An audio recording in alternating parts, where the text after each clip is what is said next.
नमस्कार मु सीमा मो चैनल आपण समस्त को बहुत बहुत स्वागत। आज आम तैयारी करबा पोई सागर राई।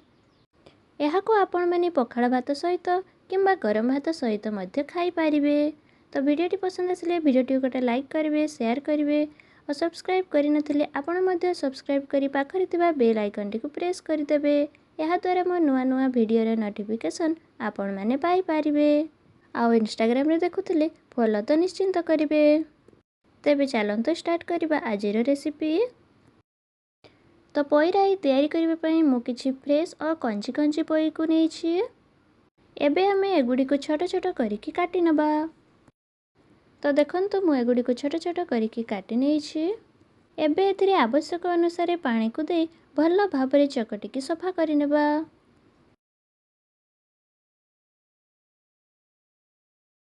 भल भाव चकटिकी धोई सारा पर यह परिका ही छाड़ीदेबा किंबा आपण मैंने पानी छाणिकी रखिपारती। एबे चलतु यार मसला तैयारी करनेबा। तो मसला तैयारी करने मु एक ब्लेंडिंग जार 8-9 रसुणर कला को नहीं। तापर एठी 3 चामच सरिष को देइछि। आपण मैंने जदि अधिक परिमाण साग तैयारी करुथिबे तो आउ अधिक रसुण और सरिष को देबे, जो द्वारा कि तरकारी टेस्ट भल आसीबो। तापर एठी गोटे सुखिला लंका को देबा। आपण मैंने आपण टेस्ट अनुसार सुखिला लंका को ऐड करेंगे।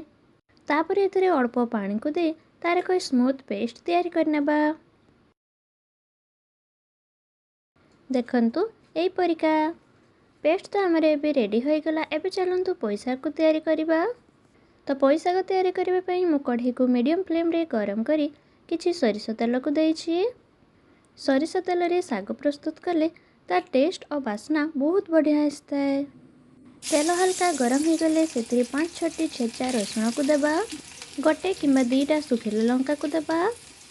तापरे हल्का टिके गळेकी पोई साग गुड़ी को पानी रू छाणी छाणिका देदेबा। बेसी पानी को देबेनी, एई परिका छाणी छाणिकी देदेबे। और नहले आगुरी जेमते कहितली पोई साग गुड़ी को छाणिकी एथिरे ऐड करिवे।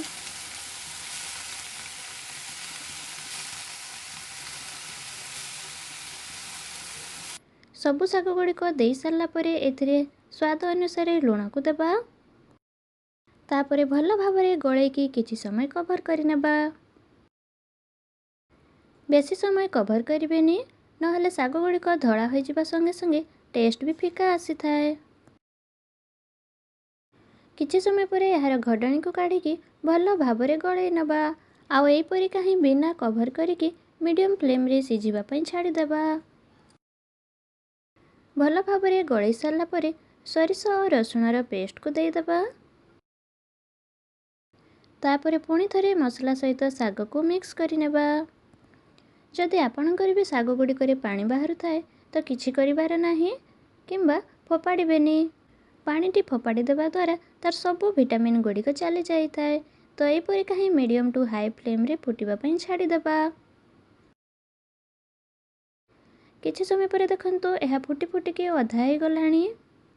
एबे पुणी थरे भल भावरे गळेई नेबा आउ टिके फुटिबा पई छाड़ी देबा। जदि आपण मैंने भात सहित गळेइकरी खाइबा पई चाहुतांती तो एतिकिरे ही ओल्हेई नेबे, नहले आउ टिके फुटेई नेबे। आउ किछि समय पर देखंतु एहार पानी गुड़िक पूरा पूरी सुखी जाइछि। एबे भल भावरे पुणी थरे गळेई नेबा। तापरे हल्का टिके टिके मैश करि नेबा, जो द्वारा कि सागटी आउ टिके बहलिया होई जिवो। आपण माने थरे एई प्रोसेस रे निहाती ट्राई करंतु। एहार टेस्ट जेमति थिला एहार बास्ना मध्य पूरा घर सारा महकुथिला। तो आपण माने मध्य थरे एई प्रोसेस रे निहाती ट्राई करिवे। सागटी तो आमर एबे रेडी होई गला। एबे आपण माने याको गरमा गरम किंबा पखाड़ा सहित सर्व करि पारिबे। एबे हमें गैस रो फ्लेम को बंद करि नेबा। तो आशा करूची आजिर रेसिपीटी आपण माननकु भल लागिथिबो। तो एई प्रोसेस रे थरे आपण माने निहाती ट्राई करंतु, निजे खाआंतु और समस्तंकु खुआंतु। धन्यवाद।